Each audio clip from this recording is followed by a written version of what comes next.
15 жил зүтгэсэн энэ зүтгэл, энэ тэмцэлд хамт явсан хүмүүст маш их баярлалаа.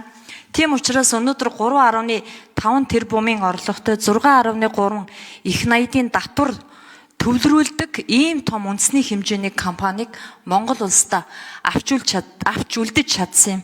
Тийм учраас өнөөдөр энэ гэрээг бид нар энд соёрхон батлах гад сууж байгаа юм. За Алтан гэрэл сайдад хэлэхэд хэрвээ эрүүгийн хариуцлага тооцоход тэр хөөн хилцэх хугацааных нь хугацаа хүрдгүүн бол хууль санаачлах эрх мэдлээ хэрэгжүүлээд нэмэлт өөрчлөлтийн хэмжээнд аваад ороод ирж болно шүү дээ.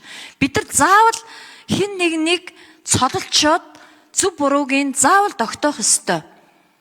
Хариуцлагын заавал тооцох ёстой. Тэгвэл Монголын төрд хинч итгэхгүй. Цагаатгах юм бол бас цагаатгах ёстой. Тэгвэл энэ хүмүүс чинь нэр төр амьдралаараа хохирч шít. Төрсөн хүүхэд 15 нас хүртлээр аавыгаа